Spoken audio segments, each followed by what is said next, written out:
Hello friends, good morning. আমি ready হয়ে গিয়েছি। কোথায় যাচ্ছি বলছি, আজ হচ্ছে ক্লাবের পিকনিক। যাব বারুইপুর। বাস এসে গিয়েছে অনেকক্ষণ, তো বেরিয়েও পড়লাম। 6:30টায় টাইম দেওয়া ছিল, কিন্তু বেরোতে বেরোতে প্রায় 8টা মতন বেজেই গিয়েছে। শীতকালে সকাল, বুঝতেই পারছো, ঘুম থেকে উঠতে তো একটু লেট হয়েই যায়। আর রাস্তাটা কি সুন্দর না! আর এইদিকে আমি কিন্তু জানলার ধারে বসে রয়েছি। তারপর আমরা কিন্তু পৌঁছে গেলাম বারুইপুর। বারুইপুর উত্তরভাগে ছিল আমাদের আজকের পিকনিক স্পটটা। বেশ সুন্দর একটা খামার বাড়ি মতন ছিল। এখানে একটা ঘর ছিল, এখানে খাওয়ার ব্যবস্থা, টয়লেট সব রকমই ছিল। আর ছিল কিন্তু একটা ছোট্ট পুল, তার সাথে কিন্তু খুব সুন্দর জায়গাটা।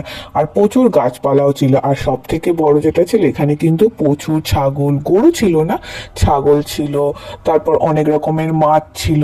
আর ছোট ছোট হাঁস মুরগি সেগুলোতেই ছিল।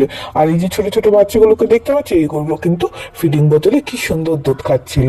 তারপর সকালবেলা আমাদের জলখাবারে দিয়ে দিয়েছিল লুচি, আলুর তরকারি, পনির দিয়ে। আর ছিল জয়নগরের মোয়া। আর এইদিকে ছিল কি সুন্দর কিন্তু শীষ পালংগুলো হয় না, সেইগুলো চাষ করেছে। আর এইখানে ছিল কিন্তু ডালিম গাছ। আর তারপর কিন্তু একটু গেম খেলে নেওয়া হলো। এখানে কিন্তু কাপলদের মালা বদলের একটা গেম ছিল, খুবই মজার। এ ওকে দিচ্ছিল কি, উল্টো পাল্টা হয়ে যাচ্ছিল। খুবই কিন্তু মজার একটা গেম ছিল। তারপর আমাদের দিয়ে দিয়েছিল চিকেন পকোড়া। দাঁড়াও, বাসটা দেখাচ্ছি। আর কি মেনু ছিল সেটা তো পরের ভিডিওতে তোমাদের সাথে শেয়ার করছি। টাটা।